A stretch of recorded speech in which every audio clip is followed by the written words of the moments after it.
imbere drone yarazaga igatuma imana muri centre bashobora gutuma tukabona bose bakoze zaza barimo gukina ikajugunyamo ibintu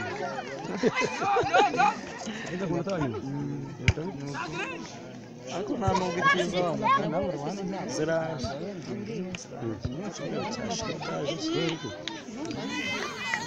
none uyu munsi tariki ya 12 Werurwe 2022 ahangaha kuri stade ya Kamabuye mu karere ka Bugesera harimo harabera shampiyona y'abagore icyiciro cya mbere. Ndabona rwose amakipe ari yacakiranye neza. Shampiyona y'abagore akarere ka Bugesera karimo karacakirana n'akarere ka Kamonyi. Akarere ka Bugesera rwose gafite abakobwa batyaye bakina neza, ubona neza yuko uko byagenda kose umupira wagira ngo bari bawiteguye neza. Nahoze nganira na bagenzi babo bavuga yuko bamaze icyumweru kirenga bari mu masengesho, ndore ko amanota yabo yabarirwaga ku ntoki, ndetse byagaragaraga yuko imikino yabanje babanje gutsindwa ibitego byinshi cyane, ndetse haza kubonekamo n'imirwano. Abafana ni benshi, ikibuga bagikikije, abandi bategereje niba uyu munsi baza kureba niba amasengesho basenze hari icyo araza gutanga. Ndabona ku mpande zombi abasimbura bicaye barimo barareba tese n'indura cyura amanota y'uyu munsi, n'indura kubyica kugira ngo nanjye ndebe ukuntu naza kwinjira mu kibuga. Nk'ibigaragara rero koca w'abagore ha Bugesera FC arimo aratoza cyane, arimo arashyira igitutu ku bakinnyi kugira ngo barebe niba uyu munsi amanota bayegukana, n'indura butware atatu y'uyu munsi. Nduzi yuko shampiyona irimo iragana ku musozo.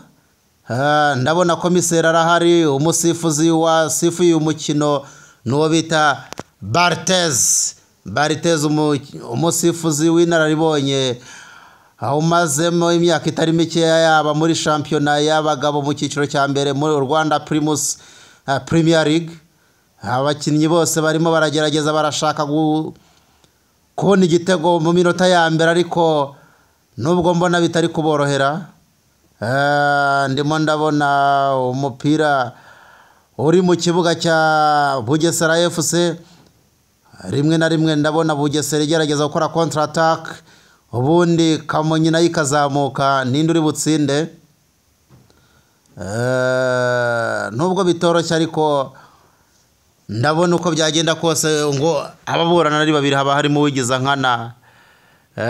Bakomeze rero bahatane. Nduzi ko bitoroshye kuri iki kibuga, kuri iyi stade mpuzamahanga ya Kamabuye ihuza u Rwanda n'u Burundi. Kuva ahangaho ugera i Burundi ni iminota itari hejuru ya 45, urumva yabaye myinshi yabisaha.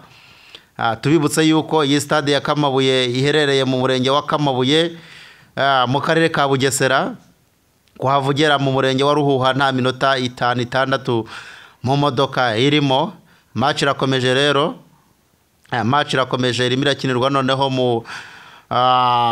mu kibuga cya Kamonyi. Sinzi rero uko biri buze kugenda.